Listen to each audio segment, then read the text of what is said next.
All right, buckle up because what I'm about to tell you about yesterday's NBA Today segment is going to absolutely blow your mind. And I'm not talking about just another trade rumor or injury update that you could find scrolling through Twitter. This is about Shams Charania dropping a nuclear bomb right in the middle of the show about Giannis Antetokounmpo and the Bucks.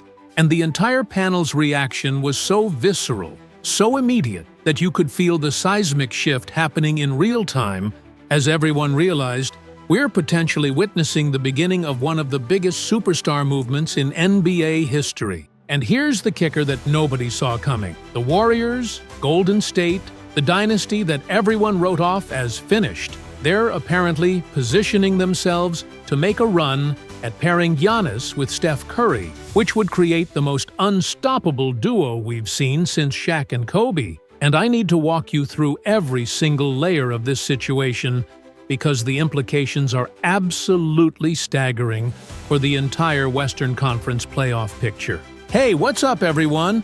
1 second before we dive in, that like button right there, hit it now. Takes literally 1 second, but makes a massive difference in growing this channel and reaching more fans. Just smash that like real quick. Every like pushes this video further, so do me that favor right now. So NBA Today opens with Malika Andrews at the desk, and you can immediately tell something massive is about to drop because she's got that look on her face like she's holding on to information that's going to break the internet. And she throws it to Shams, who's on remote doing his typical insider thing, where he casually reveals earth-shattering news like he's discussing the weather forecast. And Shams just comes out and says it. Giannis Antetokounmpo and his agent have started conversations with Milwaukee about the two-time MVP's future, discussing whether his best fit is staying with the Bucks or moving elsewhere. And sources are telling ESPN that a resolution is expected in the coming weeks. Just like that, the entire NBA landscape shifted on its axis, and every front office in the league is now scrambling to put together trade packages that could land one of the 5 best players on the planet. But here's where it gets absolutely wild, and this is the part that had me jumping out of my seat watching this unfold.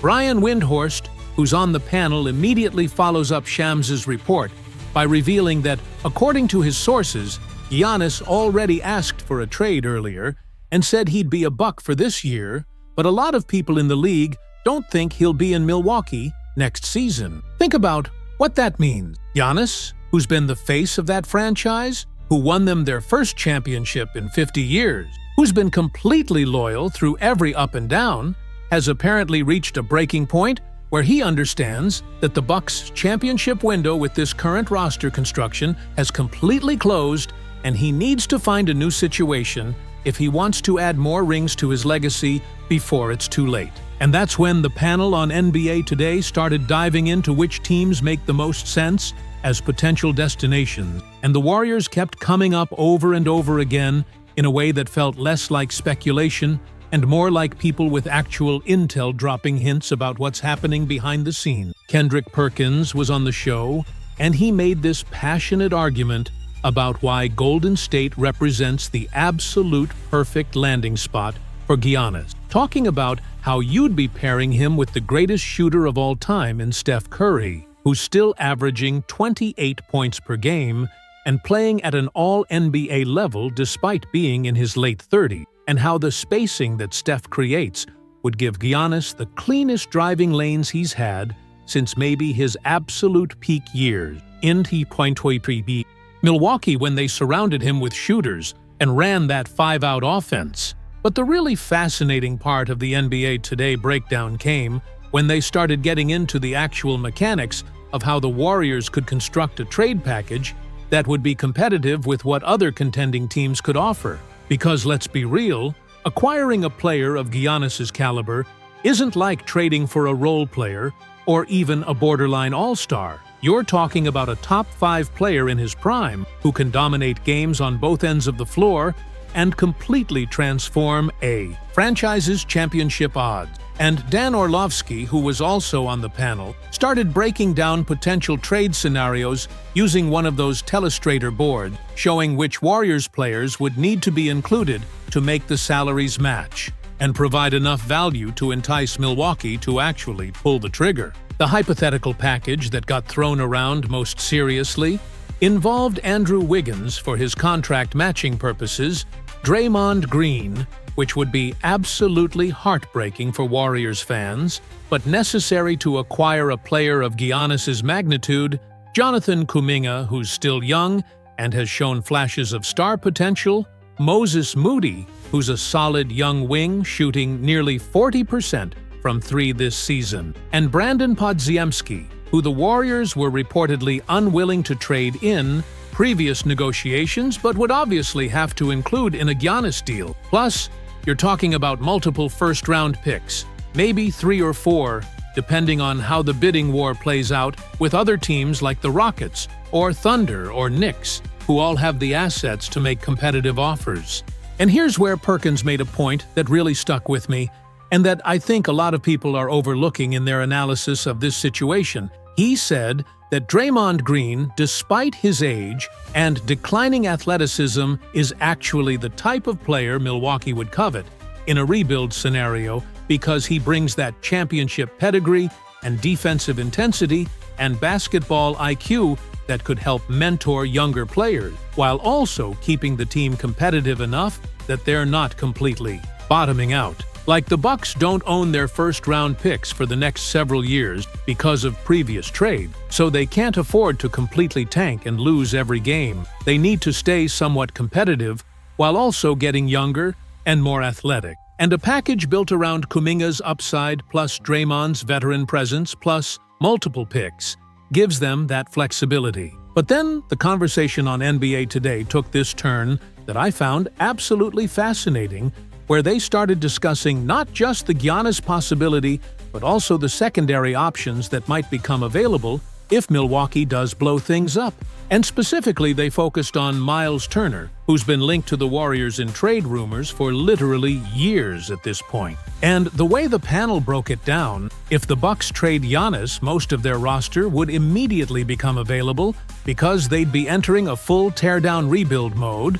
And Turner, who signed with Milwaukee specifically to play alongside Giannis and compete for championships, would suddenly find himself on a lottery team with no path to contention, meaning he'd almost certainly request a trade or at minimum be very open to being moved. Chiny Ogwumike made this great point about how Turner represents exactly the type of player the Warriors have been desperately searching for all season, a 7-footer who can protect the rim and provide that vertical presence that's been missing since the departure of guys like Andrew Bogut and JaVale McGee during the dynasty years, but who can also step out and shoot threes at a high level, which is crucial in Golden State's motion offense. Turner's averaging 12 points and 6 rebounds while shooting 38% from three-point range, and more importantly, he's averaging multiple blocks per game as a legitimate rim protector, meaning guys like Steph and Podziemski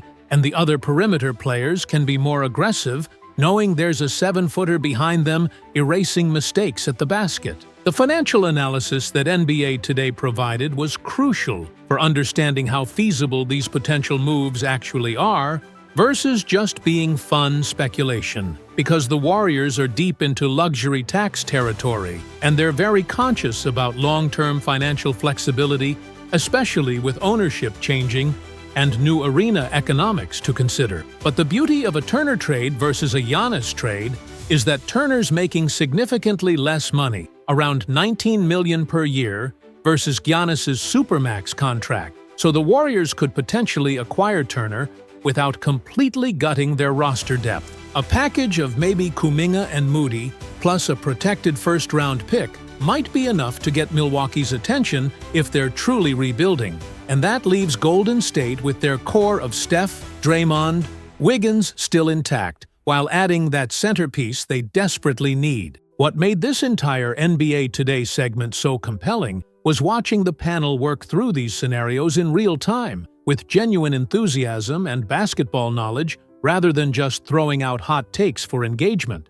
Like you could tell these analysts had actually thought through the roster construction and the financial implications and the cultural fit, rather than just saying, "Wouldn't it be cool if Giannis played with Steph?" without considering how it would actually work. And the conclusion they seemed to reach collectively was that while acquiring Giannis represents the absolute ceiling of what Golden State could accomplish, the Miles Turner route might actually be more realistic and potentially more sustainable given the assets the Warriors have available and the various teams they'd be competing against in a Giannis bidding war. Malika wrapped the segment by bringing up the broader competitive landscape and how a Warriors team with either Giannis or Turner would stack up against the current West powerhouses like the Thunder, who are absolutely demolishing everyone right now, or the Nuggets with Jokic, or the Suns with their big three. And the consensus seemed to be that adding Giannis obviously makes Golden State an instant championship favorite, regardless of what Oklahoma City or Denver are doing. But even adding Turner as a more modest upgrade would push the Warriors into that upper tier of contention, where on any given night, with Steph going nuclear, they could beat anybody in a 7-game series. The whole segment ended with this palpable sense of anticipation that we're about to witness something special, that the NBA's trade deadline season is going to be absolutely bonkers this year, and that the Warriors, despite all the obituaries written about their dynasty, are positioning themselves for one more run at glory, while Steph Curry is still playing at this absurd level. And honestly, after watching that entire breakdown, I'm more convinced than ever that Bob Myers' protege in the Golden State front office is about to make a move that reshapes the entire league.